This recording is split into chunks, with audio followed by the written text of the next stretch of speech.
What's up, ladies and gentlemen? It's the Chosen One. Sorry for the wait. I had to take a little break. The family was in town, so I had to, spend some time with them. I also made a recent video about someone trying to take subscribers from my brother, Bro Sanchez. And I hate to, start off the year like that. I'm trying to be, more positive minded going into 2016. Okay, so basically we're about to get into this subject on the history of the N-word. The history of the N-word is very deep and intriguing, to say the least. Because for the past 400 plus years, the N-word has been something that has plagued people's minds for the past 400 plus years, okay? The whole word derived from abbreviation that was known as NGR, okay? It went from NGA to NGR because the first alphabet in Africa had no vowels, ladies and gentlemen. It was all consonants, okay? No vowels. So the original name for what was really called Naga or Nagas was NGR or just NG. Okay, so it came from that. And when the European colonialists came to Africa, that's where they created their own word, and that was known as nigger. Going through slavery, 400 years of slavery, it evolved over time into what we call, nigga. That's what it is now. But if you go back pre-slavery, it was Nagas, it was Nagini, and Naga. And that is Ethiopian for king. Naga is Ethiopian for king. And Nagini is Ethiopian and Kemetic for serpent wisdom and serpent king. The actual N word is in direct connection with our Kundalini energy, okay? Because like I said, it means serpent kings. The United States government is trying to portray the N-word as something complete negative, and there's white people trying to ban this word. Like I said, this is really deep, and it basically ties into what we've been saying for the whole time we've been doing this. They flipped what's good, turned it into bad, and what's now bad is good. Like I was saying earlier, this whole N-word theology, okay, started in ancient Ethiopia. And notice what I said. I said the actual word that comes from Nagas, Nagini, Naga, were the people with the serpent wisdom. And that actual name means king, serpent king, which means that the Africans who are now in America are still called Nagas. So that means we are in direct lineage of the people ruling in Africa. Okay, it's really deep when you break down the etymology and the spiritual science behind this, but there's special power in words, people.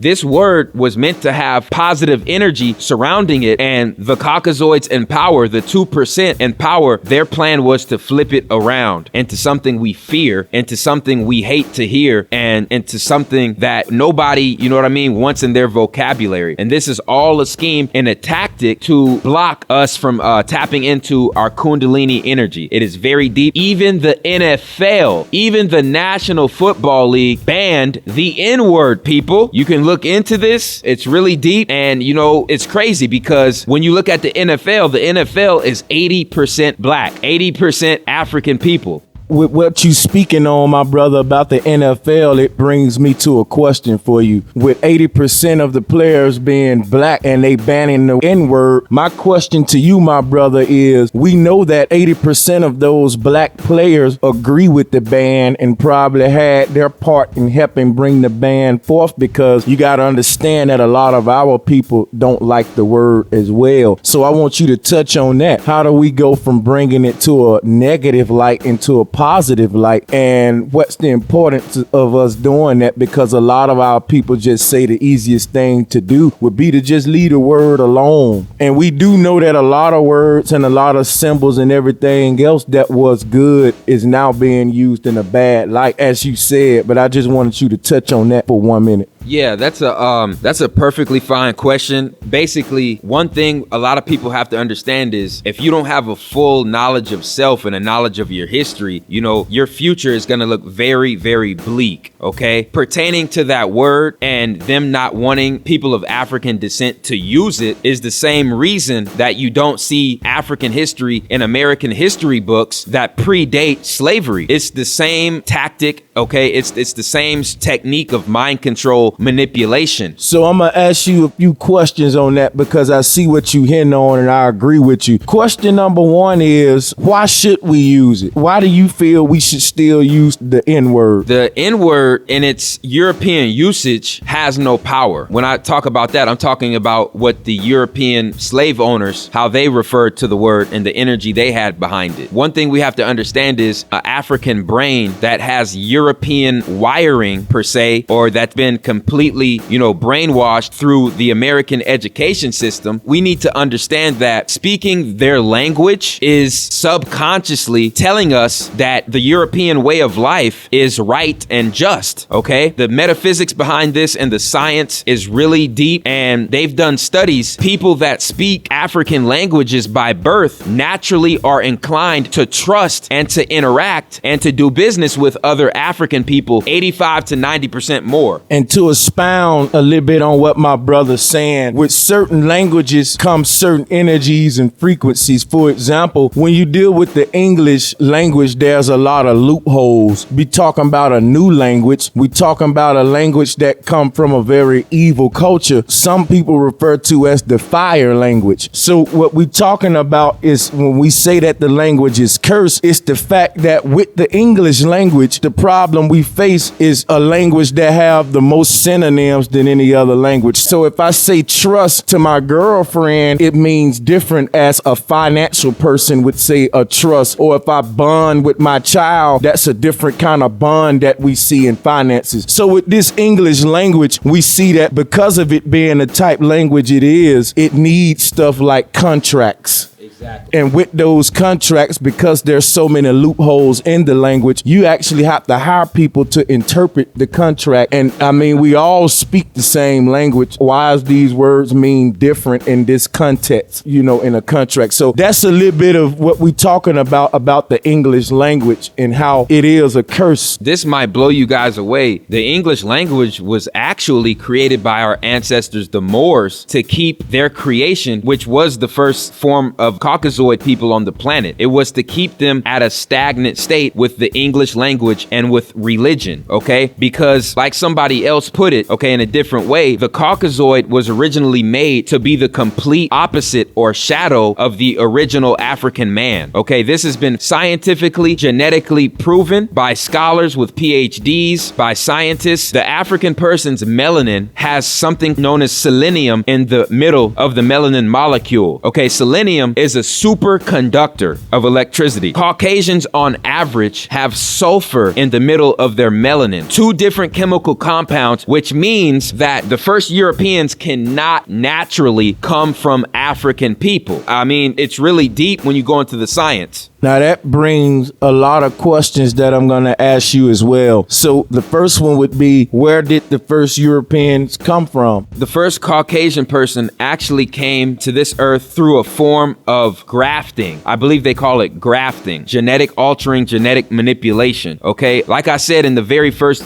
video me and you made, Bro Sanchez, one of our ancient ancestors tried to duplicate, okay, what the Anunnaki did with the first Africans by creating the first Caucasoid. And by doing this, he actually broke some laws and commandments that they put down here in the Ark of the Covenant, okay? And the African race was hugely punished for that. Now, my next question would be, and I agree with what you're saying, we talked about this plenty of times, but I just want to draw these questions because I think a lot of people listening would like to know some of this stuff. So my next question would be, we created the Caucasian race in so many words. That draws a lot of questions. If we created the Caucasian race, why did we create them? Which I think you already touched on, but I want you to go in a little bit more detail on them. And also, what's to come of this? Well, I'm glad you said that, because on a deeper level, when you look at the Elohims and the Anunnaki, this is basically us, the whole human race, every single person on this planet, okay? We're going through something like a test. We could see this life as a test to see if we belong in this dimension or higher dimensions. And when you look at African African people as a whole across this planet. I might catch a lot of flack from this, but I'm gonna say it anyway. White people, Yaqub was destined to create the white race, the Caucasian race, to test African people's faith in the Most High and the Creator, and vice versa. The Caucasians were put here, souls, bodily souls from the universe were put in Caucasian bodies to test them whether they're gonna follow their evil leaders' rule or they're gonna stand up and go against the grain and stand up for justice and human equality all across the planet. It's a huge test to see if we belong in the third dimension or the higher dimensions, and it's no matter if you're white, black, brown, blue, yellow, green, or purple. Okay, that's what's up right there. I got another question for you, my brother. I know you were gonna move on to some more stuff, but the next question that I got for you is, when it comes to us creating a white race, about what time did we do this, and what was our technology at this time? Where was our science at? When you think about all of this, you think about the scientists and the stem cell research and the cloning going on today. We know that African people were the first to do everything. So I look at it the same way. This is the ancient version of what we see in today's world with the tampering of DNA and everything like that. Now, everybody has a lot of theories of how the Caucasian race come about. And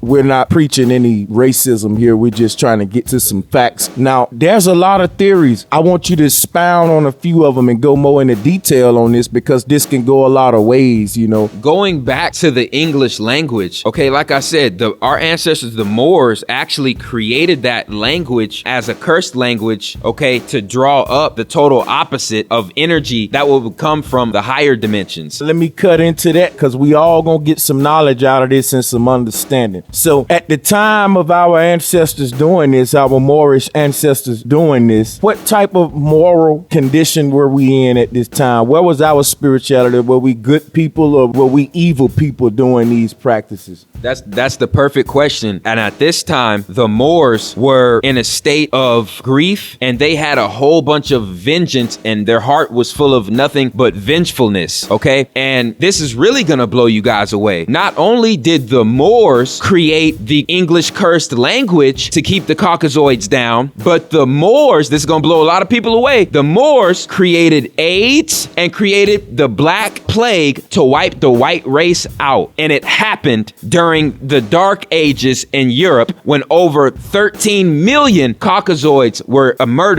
killed in Europe. And this was all about population control, population reduction. Now, a lot of people gonna have something to say about that when you say that AIDS existed during this time, because even my understanding, I thought that AIDS was a new thing that exists only in today's time. There was a couple of great master teachers that, proclaimed this knowledge before me. So, it's really deep. With my understanding, the AIDS virus actually started with the first major homosexual acts, starting with the Vatican when they caused Egypt to fall. Okay, the first Pope, Pope Sylvester, was actually cursed by the Elohims with an unknown virus. Okay, and this unknown virus is actually what is perceived as and identified as AIDS today. AIDS was actually put here by the Elohims to punish people who went against nature. When you look at the word Ebola and you spell it backwards, it's a low being, a person on low vibrations who's operating on low vibrations across the planet. So you are going to be more prone to catching these wicked viruses if you're going against nature. That does make a lot of sense, and it is a lot of reality to support that. And I also want to bring up something. When we say that the Elohim created AIDS, everybody that research AIDS says that the virus was created in a laboratory. Also, to get you to touch on that, because the deep thing about when we say that the Elohim created AIDS, now we're saying like the biblical God cursed and punished people in the Bible. So the same concept even in the Egyptian gods, but that can be argued. I do agree with a lot of it. But what I'm saying is, if the Elohim created AIDS, that lets the European off the hook. That lets him off the hook, because a lot of people know that Europeans had a lot to do with a lot of viruses that we see in the laboratory. And it kind of lets them off the hook when we say that the Elohim did it. So what you have to say about that? I'm glad you said that as well, because when the virus got to Fort Detrick, Maryland in the early 70s, I believe, the Europeans actually took the virus and altered it to where it would only be attached to the African genome. genome and the African phenotype. At first, it was only attached to the Caucasoid phenotype because viruses, like I said in previous lectures, are not bacteria. A bacteria is a microscopic organism that has been living on this planet since its existence and is extremely sensitive to temperature change. A virus is a microscopic capsule. It's a microscopic artificial capsule that can be created. Actually, all viruses are created, and they are capable of being altered to what kind of genome that they are attracted to.